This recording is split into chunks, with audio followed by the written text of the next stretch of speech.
Bonjour à toutes et à tous, je suis heureuse de vous retrouver pour une nouvelle vidéo.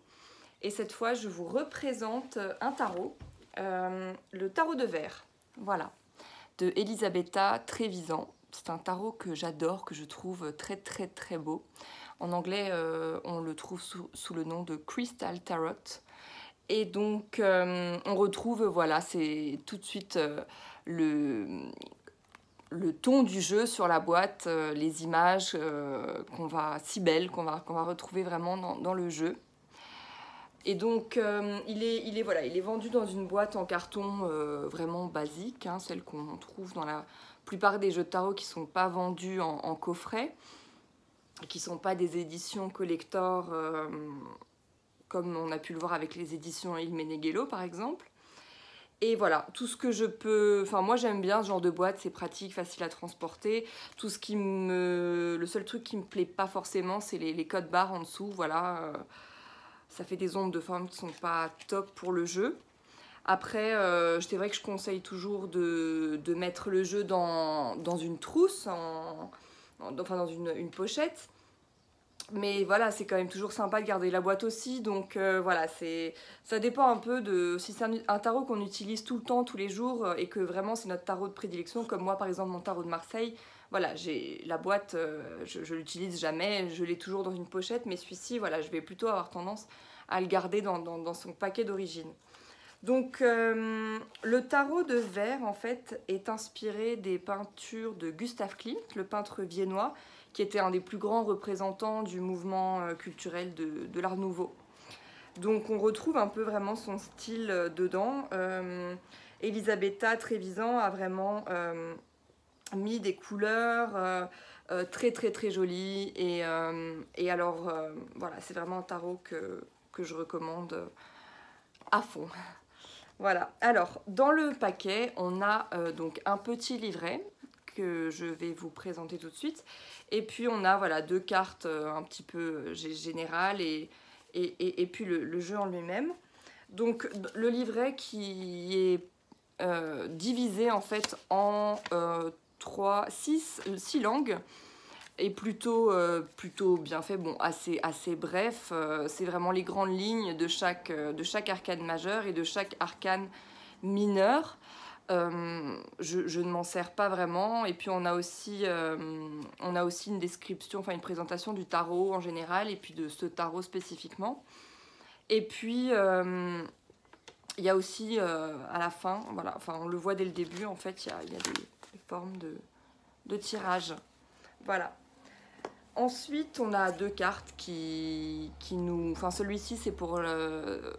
c'est une invitation à participer à l'association, une association de tarot qui s'appelle Tarosophie.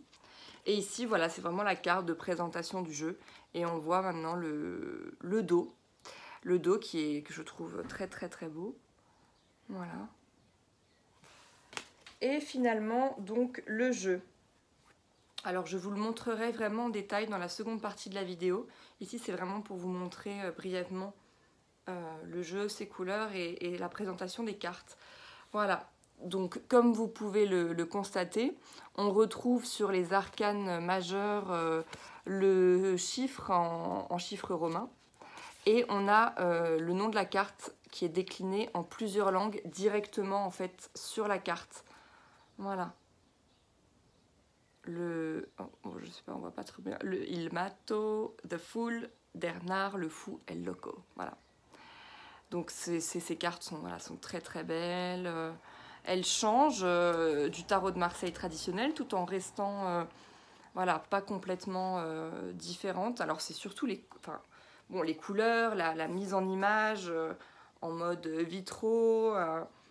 Qui est certes très différente, mais on retrouve voilà, à chaque fois les mêmes figures, le pape, voilà, la justice, voilà, ce violet là, ou ce rose, je trouve voilà, magnifique, les turquoises, enfin pour moi personnellement on retrouve un petit peu toutes mes couleurs préférées dans ce jeu.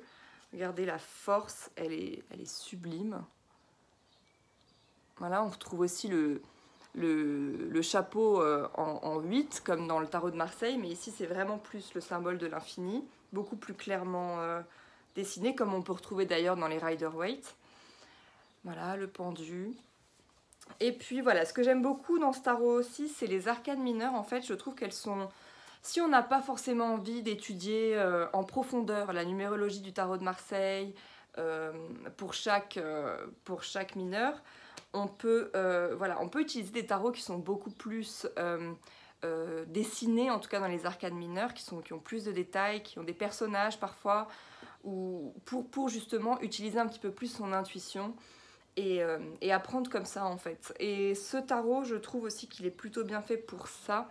Alors on garde, on n'a pas forcément, on n'a pas des personnages, enfin, à part pour les cartes de cours, mais sinon on n'a pas de personnages, on a les couples, les deniers, comme dans chaque jeu.